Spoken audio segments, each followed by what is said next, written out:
इस देश में जितने गृह युद्ध हो रहे हैं उसके जिम्मेवार केवल यहाँ के chief justice of India Sanjiv Khanna साहब। सुप्रीम कोर्ट अपनी सीमा से बाहर जा रहा है। इस देश में धार्मिक युद्ध भड़काने के लिए केवल और केवल सुप्रीम कोर्ट जिम्मेवार है। नमस्कार, मैं हूं राजेंद्र तिवारी और आप देख रहे हैं अनब्रेकिंग लाइव के इस वीडियो में आपका स्वागत है। बात करेंगे भारतीय जनता पार्टी के सांसद निशिकांत दुबे के बयान, जिसमें उन्होंने सिविल वार की बात कही है और उसके लिए उन्होंने कहा है देश में सिविल वार चल रहे हैं, उसके लिए जिम्मेदार इस देश के मुख्य न्यायाधीश जस्टिस संजीव खन्ना है, सुप्रीम कोर्ट जिम्मेदार है। और उन्होंने अपने उसमें यह भी कहा था कि पार्लियामेंट पर ताला बंद कर देना चाहिए, क्योंकि अब कानून बनाने का काम तो सुप्रीम कोर्ट करने लगा है। और भी ढेर सारी बातें कही और इसके बाद उन्होंने रिपेंट करने की जगह कि हमने गलत कह दिया, उसकी जगह वो इस मामले को आगे ही बढ़ाते जा रहे हैं। उन्होंने पूर्व मुख्य चुनाव आयुक्त पर भी आरोप लगाए। उन्होंने कहा कि वो मुस्लिम चुनाव आयुक्त थे, क्योंकि उनके समय में बांग्लादेशियों को के वोटर कार्ड बड़ी संख्या में बने। झारखंड का उन्होंने नाम लिया, संथाल परगना का नाम लिया। अब जब उनका ये बयान आया तो भारतीय जनता पार्टी के अध्यक्ष ने कहा पार्टी का इससे कोई लेना देना नहीं है। उन्होंने पार्टी को इस बयान से अलग कर दिया। एक वकील ने उनके खिलाफ कंटेम्प्ट ऑफ कोर्ट का मुकदमा दायर करने की अनुमति मांगी है। आज मुर्शिदाबाद के मामलों की सुनवाई के दौरान जस्टिस गवई, जो अगले चीफ जस्टिस बनने वाले हैं, उन्होंने इशारों में कमेंट किया। खैर, हम इस सब पर बात नहीं करने जा रहे हैं कि उन पर कंटेम्प्ट का मामला चलना चाहिए, नहीं चलना चाहिए, या सुप्रीम कोर्ट को सुओ मोटो एक्शन लेना चाहिए, नहीं लेना चाहिए, भारतीय जनता पार्टी को क्या करना चाहिए, प्रधानमंत्री मोदी को क्या करना चाहिए। इस सब पर कोई बात नहीं करना चाहते। दरअसल इस पर बहुत सारी बात हो रही है। मुझे ये मामला थोड़ा अलग किस्म का और ज्यादा गंभीर मामला लगता है। ये मामला सिर्फ कंटेम्प्ट ऑफ कोर्ट का नहीं है कि उन्होंने संजीव खन्ना साहब को निशाने पर ले लिया, उन्होंने सुप्रीम कोर्ट को निशाने पर ले लिया।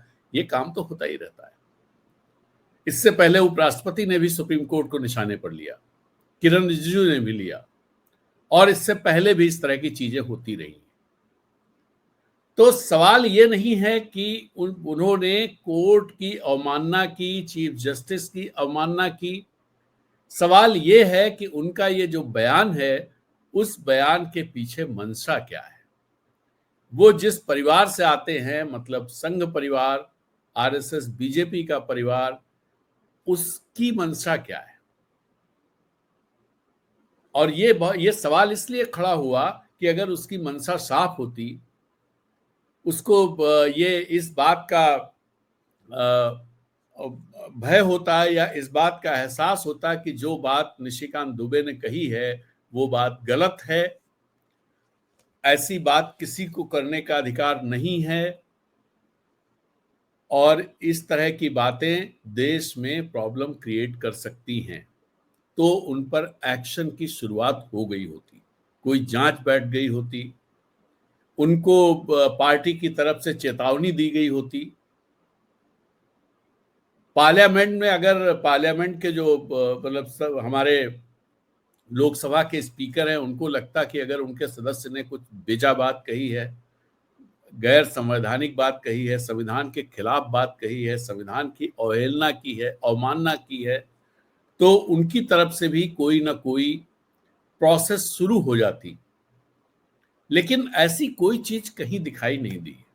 एक चीज और आपको और बताएं कि आज हमारे देश में शाम को अमेरिका के उपराष्ट्रपति जेडी वांस और उनकी पत्नी उषा, जो भारतीय मूल की हैं, वो लोग आए हुए हैं। और जेडी वांस ने भारत को ऐसे संकेत देने की कोशिश की, जब वो अपने जहाज से उतरे तो उनके जो 3 बच्चे, एक बेटी और 2 बेटे उनके साथ में थे, दोनों बेटे भारतीय परिधान में थे, कुर्ता पैजामा पहने हुए थे। तो इससे एक मैसेज तो भारत के लिए अमेरिका की तरफ से बहुत साफ है कि वो भारत को एक पॉजिटिव तरीके से देखते हैं। इस पूरे टैरिफ वार की लड़ाई में चीन के खिलाफ जो लड़ाई प्रेसिडेंट ट्रंप ने छेड़ रखी है, जो मेक अमेरिका ग्रेट अगेन का नारा उन्होंने लगा रखा है, और जहां पर मोदी जी ने कहा था कि मेक अमेरिका ग्रेट अगेन की जैसा ही हमारा है मेक इंडिया ग्रेट अगेन, और दोनों जब मिल जाते हैं तो ये एक मेगा बन जाता है। तो मतलब जो मेक अमेरिका ग्रेट अगेन, मागा और मीगा दोनों मिल करके मेगा बन जाते हैं। तो एक संदेश प्रधानमंत्री मोदी ने दिया था कि हम आपके साथ हैं इस लड़ाई में, और आज जेडी वांस ने अपने बच्चों के परिधान के जरिए एक बहुत ही सटल मैसेज दिया है कि अमेरिका भारत को लेकर के काफी पॉजिटिव है, और भारत ने जो बातें कही हैं उनको लेकर के भी संजीदा है, और कुछ पॉजिटिव चीजें जो बातचीत होनी है, जो राउंड्स चल रहे हैं, डील के राउंड्स जो चल रहे हैं, जो ट्रेड टॉक्स चल रही हैं, उनमें कुछ पॉजिटिव भारत के लिए होगा, इस तरह का संदेश है। लेकिन मैं इसका जिक्र उस मामले को लेकर के नहीं कर रहा हूं, जियोपॉलिटिक्स को लेकर के नहीं कर रहा हूं, ट्रेड वार को लेकर के नहीं कर रहा हूं। इसका जिक्र मैं इस लिहाज से कर रहा हूं कि जब जेडी वांस इस देश में हैं उस समय, और जेडी वांस दरअसल उनका ये भी समझ लीजिए कि वो ट्रंप की गवर्नमेंट के सबसे यंग लोगों में हैं, और ट्रंप के डिप्टी हैं वो, मतलब ट्रंप की अनुपस्थिति में उन्हीं को काम करना है। और इस बात के भी अंदेशे जाहिर किए जा रहे हैं, या अंदेशा कहिए या संभावना कहिए, जाहिर की जा रही है कि अब अगली बार रिपब्लिकन उम्मीदवार प्रेसिडेंटशिप के लिए जेडी वांस ही हो सकते हैं। वो उम्र के चौथे दशक में ही हैं, इतने यंग हैं। तो आने वाले दिनों की पॉलिटिक्स के लिहाज से जेडी वांस बहुत ही इंपॉर्टेंट है, जियो पॉलिटिक्स के लिहाज से जेडी वांस बहुत इंपॉर्टेंट है, और मैं तो यहां तक कहूंगा कि वो ट्रंप से ज्यादा इंपॉर्टेंट है, और उसी भूमिका में वो दिखाई भी देते हैं। तो जेडी वांस जब इस देश में आए, इस देश में हैं, प्रधानमंत्री मोदी उन्हें होस्ट कर रहे हैं, इस समय वो डिनर में होंगे या डिनर खत्म हो गया होगा। उस समय इस देश में जो बात चल रही है वो सुप्रीम कोर्ट निशाने पर लिया जा रहा है, चीफ जस्टिस को कहा जा रहा है, और वो उस पार्टी के सांसद के द्वारा कहा जा रहा है जो पार्टी प्रधानमंत्री मोदी की है, जिस पार्टी के प्रधानमंत्री मोदी प्रधानमंत्री हैं, जिस पार्टी से, और जिस पार्टी का इस देश में जिसकी सत्ता है, उसके सांसद के द्वारा देश के चीफ जस्टिस को दोषी ठहराया जा रहा है कि देश में जहां भी हिंसा हो रही है उसके लिए जिम्मेदार जस्टिस संजीव खन्ना है, उसके लिए जिम्मेदार सुप्रीम कोर्ट है। अब कई सवाल खड़े होते हैं। पहला सवाल तो ये खड़ा होता है कि क्या, पहली बात तो ये जानना जरूरी है सिविल वार होता क्या है। सांसद ने तो ये बात कह दी कि सिविल वार चल रहे हैं देश में।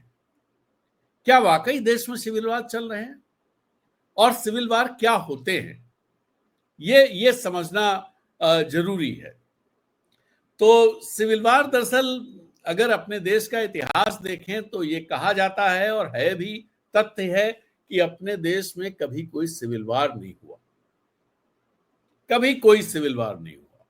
और सिविल वार की परिभाषा अगर आप ढूंढेंगे, अगर आप समझेंगे, समझने की कोशिश करेंगे, तो सिविल वार का मतलब है कि देश के अंदर अलग अलग गुटों के बीच में युद्ध, जिसमें स्टेट बिल्कुल निष्प्रभावी हो जाए, और ये ऑर्गेनाइज्ड गुट्स हैं जो ऑर्गेनाइज तरीके से अपने या तो पॉलिटिकल चीजों को लेकर के, इश्यूज को लेकर के, इकोनॉमिक इश्यूज को लेकर के, रिलीजियस इश्यूज को लेकर के, या इसी तरह के सामुदायिक इश्यूज को लेकर के आपस में लड़ाई इसलिए लड़ रहे हों कि वो अपना प्रभुत्व स्थापित करना चाहते हैं, अपनी बात मनवाना चाहते हैं, दूसरे लोगों के ऊपर खुद अपना प्रभुत्व स्थापित करने की कोशिश में लगे हुए।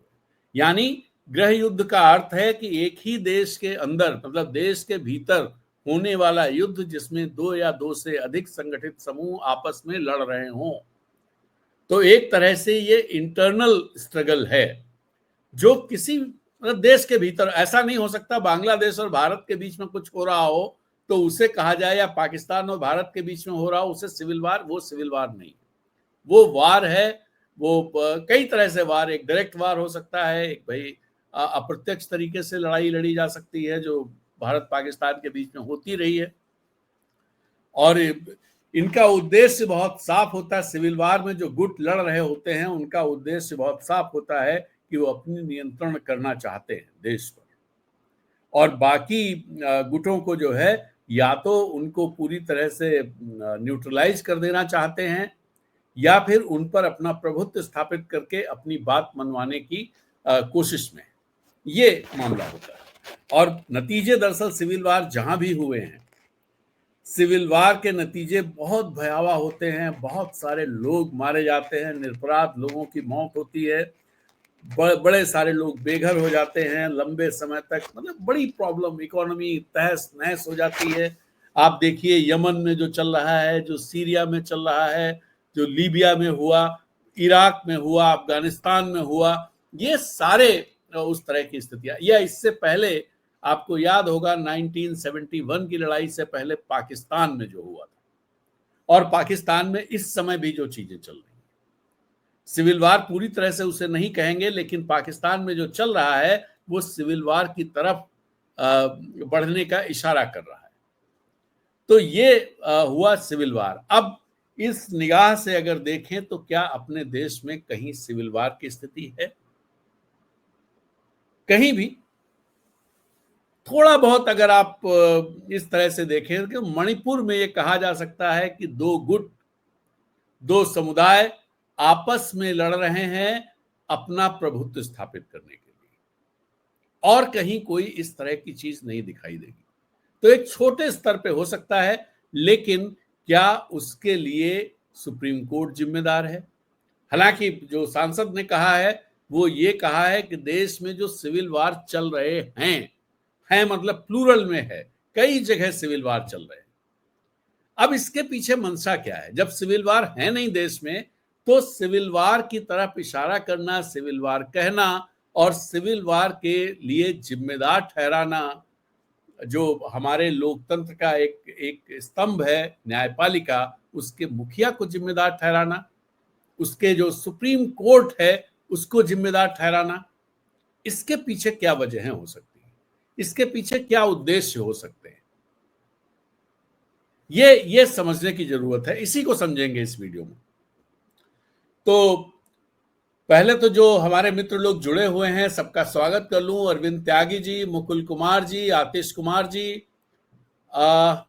आतिश कुमार जी कह रहे हैं फ्री महाबोधि विहार जी, और रुद्र, और जो लोग जुड़े हुए हैं उनमें हरीश चंद्र भट्ट, आप सभी का स्वागत है। पंकज वर्मा जी का स्वागत है। मुकेश पांचाल कह रहे हैं कि श्री राजेंद्र भाई साहब की गुड रिपोर्टिंग, पूरी मेहनत करते हैं। अभी 20 मिनट पहले भी एक वीडियो बनाया था राजेंद्र जी, आपने नीतीश कुमार की पूरी मेहनत और लगन के साथ, जिम्मेदारी के साथ डिबेट करते हो। थैंक यू भाई। काव्य जी भी जुड़े हुए हैं, आपका भी स्वागत है। रितेश चौधरी, सर अब तो हद हो गई है, लेडी जज को धमकी मिल रही है। और मुकेश पातिर जी जुड़े हुए हैं। मुकेश पातिर जी कह रहे हैं पॉलिटिकल स्टारडम में राहुल गांधी टॉप में है देश में, हिटलरिज्म फिनिश्ड होगा जरूर।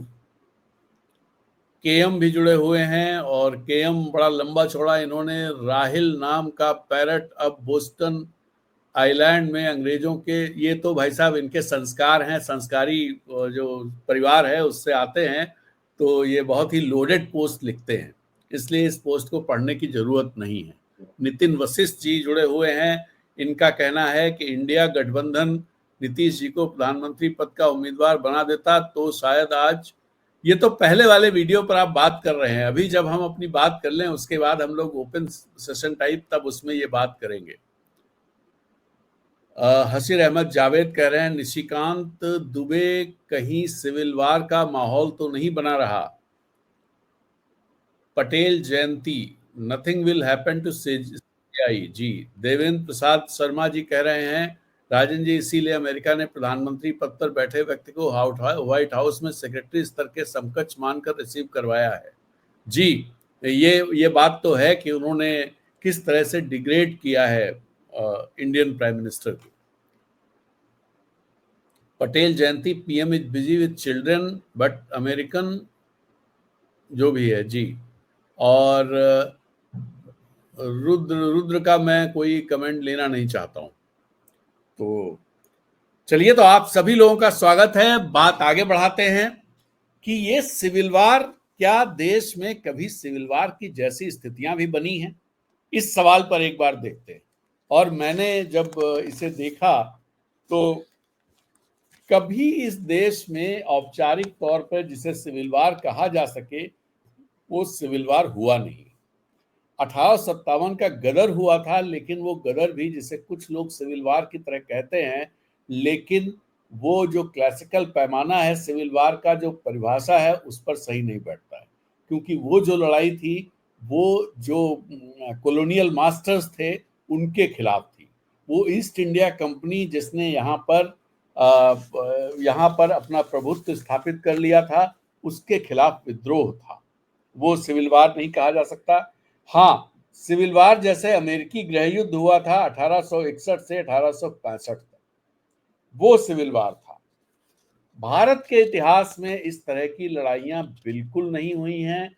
सिविल वार फ्रांस में हुआ था और वो हुआ था 1790 के दशक में, जब वहां के राजा के खिलाफ पूरा विद्रोह हो गया था और उसके बाद नेपोलियन का उदय हुआ था।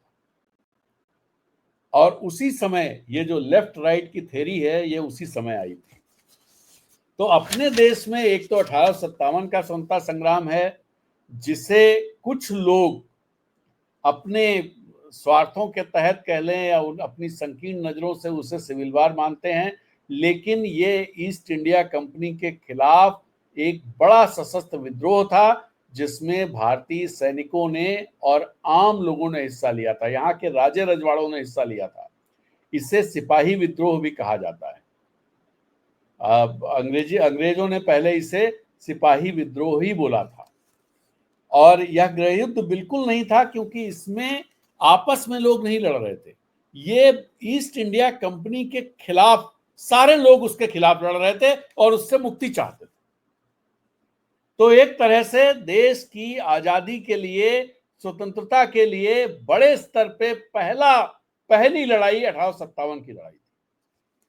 फिर 1947 में जब विभाजन हुआ, उस समय लाखों लोग मारे गए थे, खासतौर पे पंजाब के जो वेस्टर्न बॉर्डर है उस पर। और उसे भी कुछ लोग सिविल वार कहते हैं, लेकिन वो सिविल वार उसको भी नहीं कहा जा सकता। वो बड़े पैमाने पर सांप्रदायिक दंगे थे जो ऑर्गेनाइज नहीं थे, जो स्वतः स्फूर्त थे, स्थितियों की वजह से पैदा हो गए थे। तुरंत लोग मुश्किल में फंसे, लोगों को लगा मेरी जान जा रही है, लोगों को लगा कि यहां मौका है कुछ कब्जा कर लें, इस टाइप की चीजें थी। और उसके चलते एक बड़ी हिंसा हुई थी और उस हिंसा में बड़े पैमाने पर लोग मारे गए थे। करोड़ों लोग विस्थापित हुए थे, इधर से उधर गए थे, उधर से इधर आए थे। उनके पास घर नहीं था, उनके पास रहने खाने की चीजें नहीं थी। ऐसा एक बड़ा हृदय विदारक उस समय तस्वीर पैदा हुई थी, लेकिन उसे सिविल वार नहीं कहा सकता।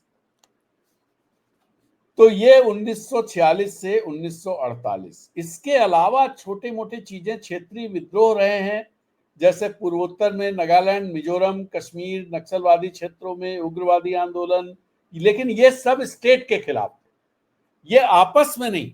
ये स्टेट के खिलाफ आंदोलन थे, सशस्त्र आंदोलन है स्टेट के खिलाफ, कि स्टेट से हम लड़ाई लड़ रहे हैं, हमें इनसे आजादी चाहिए। कई इस तरह के आंदोलन थे, तो उनको भी सिविल वार नहीं कहा जा सकता है। इसके अलावा 1984 का सिख दंगा, 1992 में जब बाबरी मस्जिद गिराई गई थी, उसके बाद जो दंगे हुए पूरे देश में, 2002 के गुजरात दंगे, लेकिन इनमें बड़ी संख्या में जान माल का नुकसान हुआ था। लेकिन इनको भी सिविल वार नहीं कहा जा सकता क्योंकि ये ऑर्गेनाइज नहीं थे, ये उस समय की स्थितियों के चलते स्वतः स्फूर्त थे, रिएक्शन में थे, तो इसलिए इनको सिविल वार नहीं कहा जा सकता। ये ऐसा नहीं है कि इन गुटों ने कोई पहले से पूरी तैयारी कर रखी हो, एक पूरा एक सेना बना रखी हो, पूरा साजो सामान जो सैनिक साजो सामान होता है, जो लड़ाई के गोला बारूद सब इकट्ठा कर रखा हो कि उनको लड़ाई लड़नी है, ऐसा कुछ नहीं था। ये उस समय की जो स्थितियां बनी, उन स्थितियों के प्रति रिएक्शन के तौर पर हिंसा सामने आई, जिसमें सैकड़ों लोग मारे गए, बेघर-बार हुए, लोगों के घर नहीं रहे, लुट गए, इस तरह की चीजें हुई। तो इसको भी नहीं कहा जा सकता। अब सवाल ये कि भारत में सिविल वार हुआ क्यों नहीं अब तक, एक सवाल ये भी उठता है। बहुत जब दुनिया में हर जगह कि ब्रिटेन में भी सिविल वार हो गया, फ्रांस में भी हो गया, यूरोप में हर जगह लगभग, और इसमें मिडिल ईस्ट में लगातार चीजें चल रही हैं सिविल वार। इस समय आप देखिए अफ्रीका में कई देशों में चल रहे हैं, साउथ लैटिन अमेरिका में सिविल वार्स हुए, अमेरिका में सिविल वार हुआ, सब जगह, लगभग सब जगह। लेकिन एशिया के इस हिस्से में, खासतौर पर साउथ एशिया और साउथ ईस्ट एशिया, इन जगहों पर सिविल वार की स्थितियां लगभग नहीं रही। जैसे म्यांमार को आप कह सकते हैं, लेकिन म्यांमार में भी सिविल वार एज सच नहीं रहा। हाँ, एक श्रीलंका में थोड़े दिन जो हुआ था, लेकिन वो भी स्टेट के खिलाफ ज्यादा था, जो लिट्टे का वो था, विद्रोह था, तमिल एलम का जो संघर्ष था, वो भी स्टेट के खिलाफ था। थोड़ा बहुत सिंघली और तमिल के बीच में संघर्ष हुए, बट उसे पूरी तरह से सिविल वार उसे भी नहीं कह सकते। बस एक जो बांग्लादेश का मुक्ति संघर्ष था, वो भी स्टेट के खिलाफ था, उसको भी आप सिविल वार, लेकिन वो स्थितियां कुछ ऐसी थी जिसे आप एक सिविल वार के तौर पर कह सकते हैं कि भाई एक, लेकिन अगर क्लासिकल परिभाषा पर नापेंगे तो वो भी सिविल वार नहीं कहा जाएगा। अब क्यों नहीं हुआ, ये बड़ा सवाल है, और फिर हम समझेंगे कि अभी जो ये कहा जा रहा है उसकी वजह क्या है, उसके पीछे मंशा क्या है। तो एक तो ये कि भारत में जो विविधता है, जिस तरह से विविधता है, पहले के जमाने की बात करें तो एक तो विविधता बहुत ज्यादा है, एक रूपता पूरे देश में नहीं है। तमाम तरह की मान्यताएं हैं, तमाम तरह के जो धार्मिक मान्यताएं हैं, एक धर्म के भीतर तमाम तरह की मान्यताएं हैं, तमाम तरह की भाषाएं हैं, तमाम तरह की वेशभूषा है, तमाम तरह के कल्चर्स हैं। आप थोड़ी तो हर राज्य में अलग चीजें आपको दिखाई देंगी, और इसी को भारत में विविधता में एकता जो कहा जाता है, वो यही चीज है। तो इसके चलते, और उसके बाद क्या हुआ, जब देश आजाद हुआ, जब ब्रिटेन के जो प्रधानमंत्री हैं चर्चिल, जिनका कहना था कि यह देश चल नहीं सकता, टुकड़ों टुकड़ों में बढ़ जाएगा, बहुत सारे भारी भरकम विद्वान ये बात कहते थे कि ये बाल्कनाइजेशन हो जाएगा इस देश का, मतलब टुकड़ों टुकड़ों में देश बढ़ जाएगा। वैसा कुछ हुआ नहीं।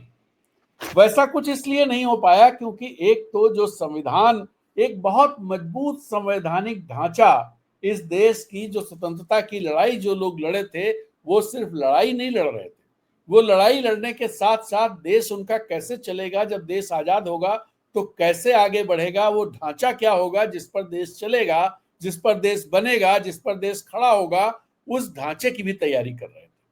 और वो ढांचा संविधान के तौर पर हम लोगों के सामने आया।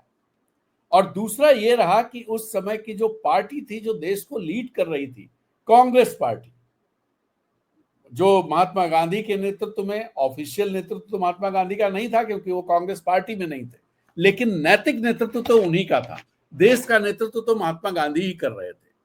और दूसरी तरफ जो पार्टी, कांग्रेस पार्टी का नेतृत्व था, चाहे वो जवाहरलाल नेहरू हो, सरदार पटेल हो, मौलाना आजाद हो, डॉक्टर राजेंद्र प्रसाद हो, तमाम तरह के लोग थे जो तमाम विचारधाराओं वाले लोग थे, तमाम विचारधाराओं, उसमें राइट थिंकिंग वाले लोग भी थे, जैसे राजा जी थे, राजेंद्र प्रसाद थे, गोविंद वल्लभ पंत थे, इस तरह के लोग भी थे। लेफ्ट वाले, लेफ्ट माइंडेड लोग भी थे, जो समाजवादी सोच रखते थे, जैसे जवाहरलाल नेहरू थे, कुछ ऐसे लोग थे जो बहुत विचारधारा के उसमें नहीं होते थे, लेकिन बहुत कमिटेड थे देश को लेकर के, और वो देश को एक मिडिल पाथ पे आगे बढ़ाना चाहते थे, मौलाना आजाद जैसे लोग। तो बहुत सारे, मतलब कितने नाम लिए जाएं, ढेर सारे लोग थे। उसी समय एक धारा और भी थी, वो धारा इस धारा को नहीं मानती थी। उस धारा को लगता था कि ये देश उन्हीं लोगों का देश है जिन लोगों की ये पितृभूमि है, जिन लोगों के, मतलब जिनके धर्म यहां से ही बने हैं, जिनके जो पूजा स्थल हैं, जो सबसे बड़े पूजा स्थल हैं, वो इसी धरती पर हैं, वही लोग इस देश के मूल लोग हैं, उन्हीं लोगों का ये देश है, बाकी लोगों का ये देश नहीं। तो एक तो ये था। दूसरा, उनकी जो परंपराएं हैं उनके हिसाब से ही देश चलना चाहिए, और बाकी जो लोग हैं जिनकी पूजा पद्धति अलग है, जिनके जो रिलीजियस प्लेसेज हैं, जो मेन प्लेस वो बाहर हैं इस देश से, उन सबको यहाँ का जो मेजॉरिटी है, यहाँ के जो मूल हैं, उनके तहत, उनके हिसाब से चलना चाहिए। ऐसा देश होना चाहिए, मतलब हिंदू राष्ट्र। और उन लोगों ने संविधान का जबरदस्त तरीके से विरोध किया, यहाँ के झंडे को झंडा अपना नहीं माना, तिरंगे को पूरी तरह तिरंगे का तिरस्कार किया। और वो बहुत ऐसा नहीं है कि आजादी के बाद जब देश ने मान लिया तो उन लोगों ने भी मान लिया। उन लोगों ने आजादी के बाद 52-53 साल तक, 55 साल तक तिरंगे का तिरस्कार ही करते रहे। वो भगवा ध्वज को सलाम करते थे, भगवा ध्वज को नमन करते थे, और साथ में नमस्ते सदा वत्सले ये पढ़ते हुए भगवा ध्वज के सामने खड़े होते थे, तिरंगे के सामने नहीं खड़े होते थे। लेकिन यहाँ की पॉलिटिकल स्थितियां ऐसी बनी कि उनको तिरंगे के सामने खड़े होना पड़ा, और ये संविधान की ताकत थी। जिस संविधान को इस छोटे से वर्ग ने खारिज कर दिया था 1950 में, उस संविधान के बारे में अब कहना पड़ता है कि साहब हम इसकी रक्षा करते हैं, हम इस संविधान के लिए ही हैं, हम संविधान को बिल्कुल नतमस्तक होते हैं संविधान के सामने वो लोग। ये संविधान की ताकत है, और यही ताकत इसी ताकत के चलते देश गृहयुद्ध की तरफ कभी नहीं बढ़ पाया। छोटी मोटी चीजें हुई, लेकिन संविधान की ताकत ने हर चीज को संभाल लिया। ये एक बड़ी ताकत थी।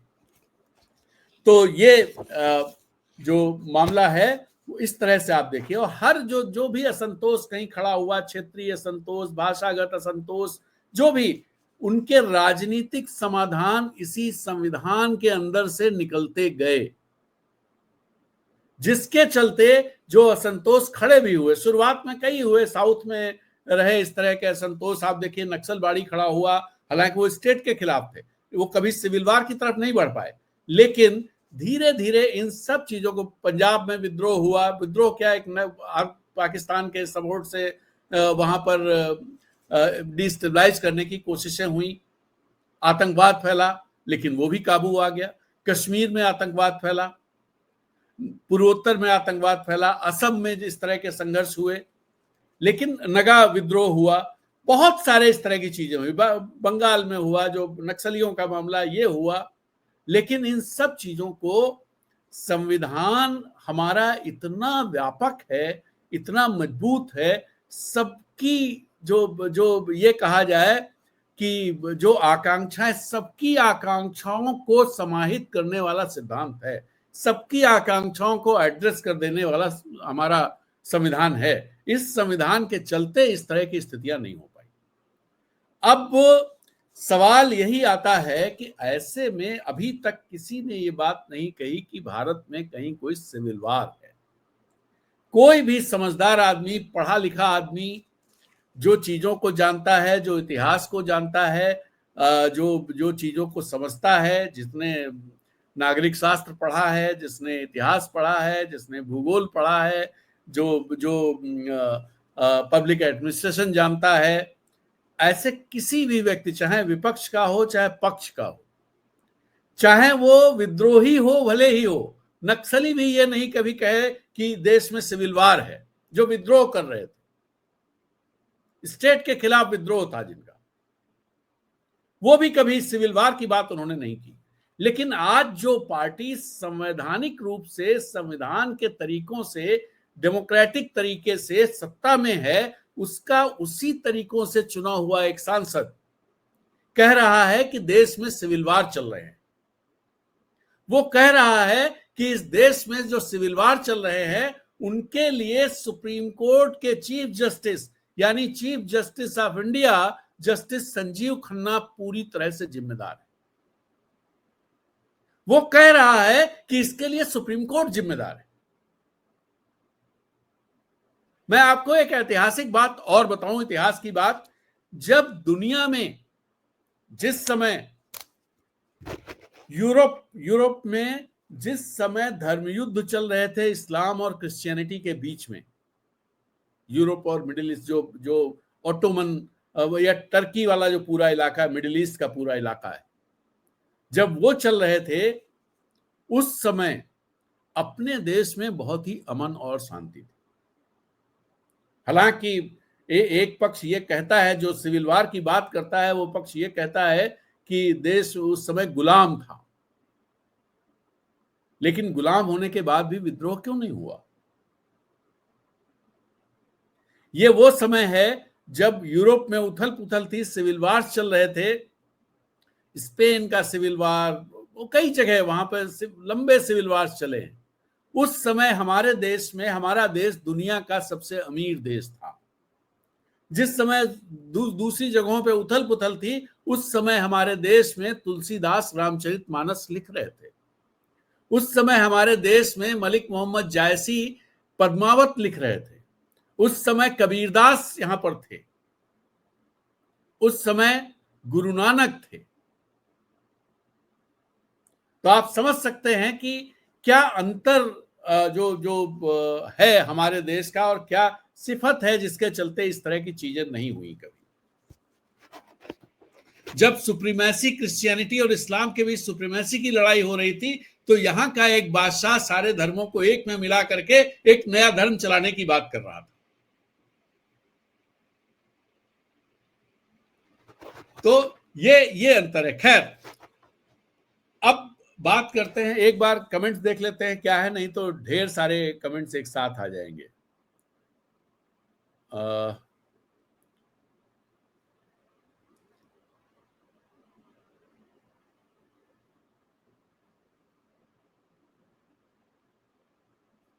जो पंकज वर्मा सूचना दे रहे हैं, पोप फ्रांसिस का निधन हो गया। जी, वो काफी पहले की खबर है, थोड़ी देर हो चुकी है। तो उनकी आत्मा को ईश्वर जो है शांति दे। ये तो नहीं कह सकते हैं, चूंकि वो तो ईश्वर को, परम पिता परमेश्वर को मानने वाले के सबसे बड़े उस धर्म के जो क्रिश्चियनिटी के सबसे बड़े धर्मगुरु थे। तो उनको तो परम पिता परमेश्वर जो है उनको शांति और यही कहा जा सकता है। चलिए, तो एलएस पटेल साहब कह रहे हैं निराजुद्दीन भाईजान आ गया, पता नहीं किसको करें। चुलबुल पांडे का कमेंट है, ही सेइंग सर भारत इतना बड़ा देश है कि यहाँ मिडिल ईस्ट की तरह या यूएसएसआर से अलग हुए देशों की तरह एक साथ एक चीज नहीं हो सकती। यहाँ तो दिल्ली में तापमान 40 है, वहीं लद्दाख में कुछ जगह -12 है। जी, बात आप बिल्कुल सही है। वही बात मैं कह रहा हूँ कि यहाँ इतनी संस्कृतियां हैं, इतनी भाषाएं हैं, इतने पूजा पद्धतियां हैं, और उन सब में एक जो विविधता में एकता की बात कही जाती है वो भी है साथ में। तो इसलिए ये चीजें सबके अलग अलग वो है। चुलबुल पांडे सर, मणिपुर में कुकी और मैतेई की लड़ाई को तो कहा ही जाएगा। ये तो मैंने पहले कहा कि ये एक तरह का सिविल वार कह सकते हैं। लेकिन इसके लिए जिम्मेदार कौन है? क्या इसके लिए जिम्मेदार संजीव खन्ना साहब हैं, सुप्रीम कोर्ट जिम्मेदार है, या इसके लिए जिम्मेदार वो लोग हैं जिन्होंने वहां पर रह करके काम किया और कहा कि साहब हम यहां रह करके काम कर रहे हैं, और उस काम का नतीजा ये हुआ कि दो समुदाय आपस में लड़ने लगे, एक दूसरे के जान के प्यासे हो गए।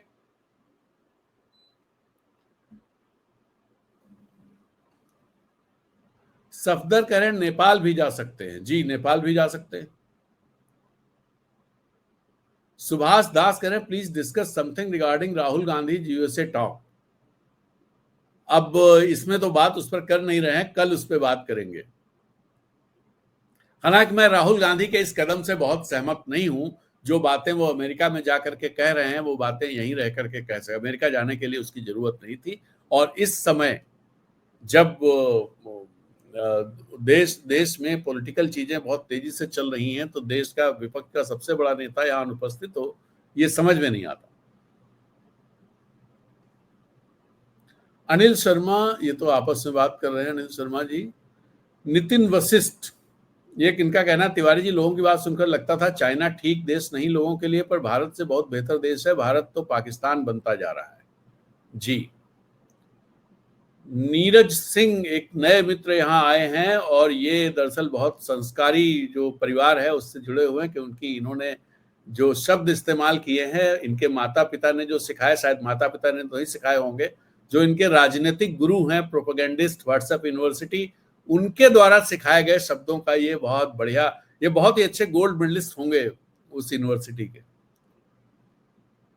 तो सब लोग पढ़ भी लें इनका कमेंट, मैं तो नहीं पढ़ूंगा, इसलिए मैंने इसे हाईलाइट कर दिया है।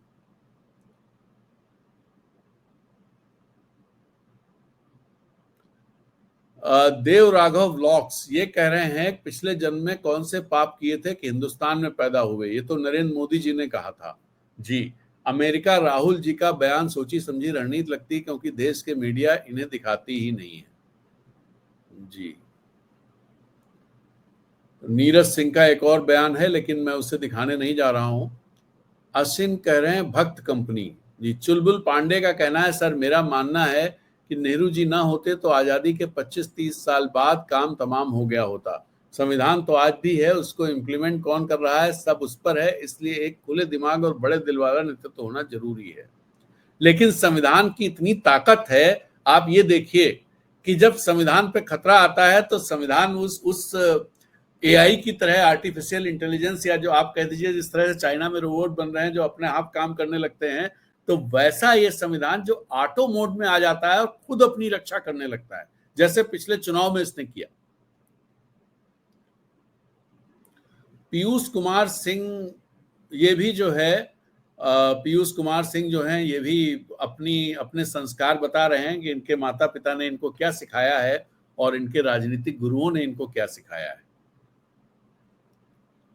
जो व्यक्ति महात्मा गांधी को गाली दे सकता, उनसे असहमत होना अलग चीज है, लेकिन उनको भद्दी गालियां देना, माँ बहन की गालियां देना, उस व्यक्ति के बारे में, उस व्यक्ति की मतलब उसको क्या, वो मानसिक रूप से विक्षिप्त माना जाएगा या बिल्कुल पैदल, दिमाग में कुछ नहीं है, जो लोग भर देते हैं और उसका इस्तेमाल करते हैं लोग, इन ऐसे लोगों का। देव राघव ब्लॉग्स कह रहे हैं जब ईडी झूठी चार्जशीट बनाती है तो सिविल वार नहीं, सुप्रीम कोर्ट के ऊपर उंगली उठाकर आप अपने संवैधानिक शपथ और पद को कलंकित कर रहे हैं। बाबा साहब का अपमान, लगातार एक धर्म को टारगेट करना, मणिपुर से ये सिविल वार है। जी।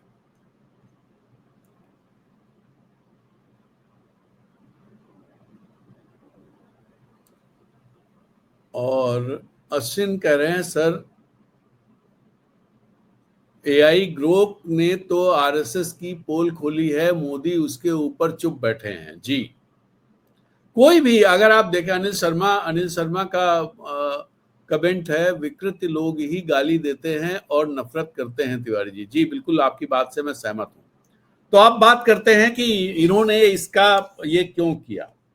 एक तो इसमें जो निशिकांत दुबे बीजेपी के सांसद हैं, उन्होंने जो बातें मैंने शुरू में सुनाई, दरअसल इसके बैकग्राउंड में देखिए क्या है, पिछले 10 साल से 11 साल से क्या चीजें हो रही हैं, किस तरह से एक धर्म विशेष के लोगों को पूरी तरह से दीवार धराया जा रहा है। मतलब हर जगह उन्हीं को, और वे छोटे मोटे स्तर पे नहीं, बड़े स्तर से, प्रधानमंत्री के स्तर से उनको आइडेंटिफाई करके उनको एक तरह से उनकी तरफ निशाना साधा जाता है। आप चाहें, जैसे अभी उन्होंने पंक्चर बनाने वाला कहा, उससे पहले कपड़ों से पहचानने की बात कही थी, उससे पहले ज्यादा बच्चों वाले कई इस तरह की बातें वो कह चुके। और पिछले चुनाव में तो जितनी तरह की हेट स्पीच हो सकती थी कि मुसलमानों को आपका मंगलसूत्र दे देंगे, आपकी भैंस दे देंगे, आपका घर दे देंगे, इस तरह की तमाम बातें प्रधानमंत्री मोदी खुद करते रहे।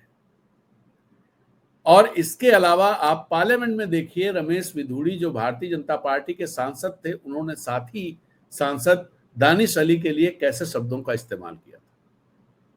और उन पर ना तो भारतीय जनता पार्टी ने आज तक कुछ किया, ना पार्लियामेंट ने कुछ किया, लोकसभा ने कुछ किया, और मतलब ना प्रधानमंत्री ने कोई एक्शन लिया, कोई भी ऐसे, और उनको ऊपर से पुरस्कृत ऊपर से किया गया।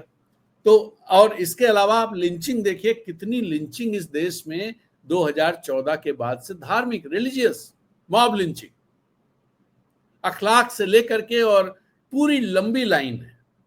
और उस पर किन लोगों ने रिएक्ट किया, सोचिए आप इस पर सोचिए। एक केंद्रीय मंत्री पिछले दिनों बिहार में भाषण दे रहे थे, वो हिंदू गौरव यात्रा निकाल रहे थे, उन्होंने ये भाषण दिया था कि अगर मुसलमान एक थप्पड़ लगा दे तो उसको 100 थप्पड़ लगाओ। मतलब यहां नागरिक के तौर पर हम बात नहीं करते हैं, हम यहां मुसलमान के तौर पर बात करते हैं। और ये सब, इस पर भी भारतीय जनता पार्टी या प्रधानमंत्री मोदी का कोई रिएक्शन नहीं है कि यह मंत्री महोदय गलत बोल रहे हैं। ये वही मंत्री महोदय हैं जो झटका और जो क्या दूसरा मीट जो होता है, जो उसकी बात कर रहे थे, जो झटका मीट की दुकानें खुलवा रहे थे।